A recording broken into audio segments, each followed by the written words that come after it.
اسرائیلی فوجی اڈے پر امریکی ری جہاز پہنچنا شروع، اور اس ہفتے میں 30 سے زائد ری طیارے جو ہیں وہ پہنچے ہیں اسرائیل میں.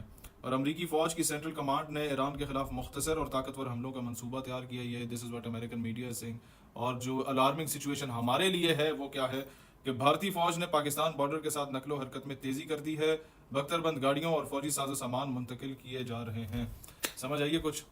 لاسٹ ٹائم میں آپ کو سمجھا دیتا ہوں، آج سے 45 یا 50 دن پہلے جب نریندر مودی اسرائیل کا دورہ کر کے ہندوستان واپس لینڈ کیا تھا تو اسی وقت ایران پر حملہ ہو گیا تھا. گارنٹی دی گئی تھی کہ اگر پاکستان بیچ میں انٹرفیئر کرتا ہے ڈائریکٹلی انڈائریکٹلی ایران کی فیور میں، تو انڈیا پھر پاکستان پہ ڈائریکٹلی اٹیک کرے گا اور through Afghanistan B L A اور ٹی ٹی پی والے نیکسس کو ایکٹیویٹ کر دے گا. لہٰذا آپ کھل کے جو مرضی کرنا چاہتے ہیں کریں، ہم انہیں ادھر انگیج کریں گے.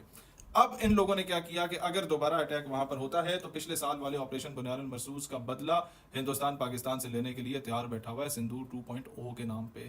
لیکن یہ بات میں آج بھارت میں موجود تمام مسلمانوں تک پہنچانا چاہتا ہوں کہ اس کو دیش بھکتی سے نکل کے دیکھنا ہے تم لوگوں نے کہ بھائی تم جو 25 کروڑ ہو نا، اس بار اگر تم دیش بھکتی میں گھس گئے تو اس کا مطلب ہے تم نیتن یاہو کی جنگ لڑ رہے ہو، تم دیش کی جنگ نہیں لڑ رہے. اس بار اگر تم اس چیز میں گھس گئے تو اٹ مینس کہ پاکستان کو انڈیا نے انگیج کیا ہے کہ کسی بھی صورت میں مذاکرات کے معاملے میں، امن کے معاملے میں، جنگ بندی کے معاملے میں اور مسلمانوں کی حمایت کے معاملے میں پاکستان آگے نہ بڑھ سکے، کیونکہ پاکستان خود انگیج رہے ہندوستان کے ساتھ. تو یہ چیز ذہن میں رکھنا. اگر مودی جا کے نیتن یاہو کے 70,000 غزہ کے بچوں کی قاتل کے گود میں جا کے بیٹھ رہا ہے تو یہ بات ذہن میں رکھنا کہ گناہگار تم لوگ بھی ہوگے اگر تم لوگ نہ نکلے اور تم لوگوں نے ایسے موقع پر اگر ایسا ہوتا ہے تو بھارت کی سرکار سے بغاوت نہ کی تو پھر یاد رکھو پھر یہ جو جبے دستارے تم لوگ پہنتے ہو کسی کام کے نہیں ہیں. My message for my brothers of Afghanistan is کہ تمہارا ہمارے ساتھ جو چھوٹا موٹا معاملہ بنتا ہے یہ دو بھائیوں کا معاملہ ہے.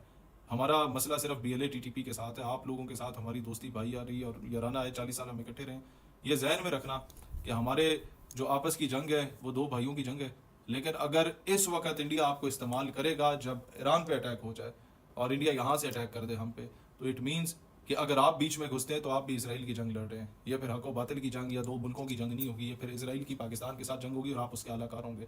کہنے کا مطلب یہ ہے کہ کسی بھی مسلمان نے نائدر ان افغانستان نار ان انڈیا اسرائیل کا اعلی کار نہیں بننا. یہ میں کیٹیگوریکلی بتا رہا ہوں اور ہمارا آپ لوگوں پہ ایک بھرم بھی ہے اور حق بھی بنتا ہے کہ ہم آپ کو بزور بازو بھی اور زبردستی بھی کچھ چیز باور کروا سکتے ہیں، کیونکہ we are like a family. ہم ایک جسم کی مانند ہے اور مسلمان ایسے جسم کی مانند ہے کہ جس کے ایک حصے میں تکلیف ہو تو پورا جسم اس تکلیف کو محسوس کرتا ہے.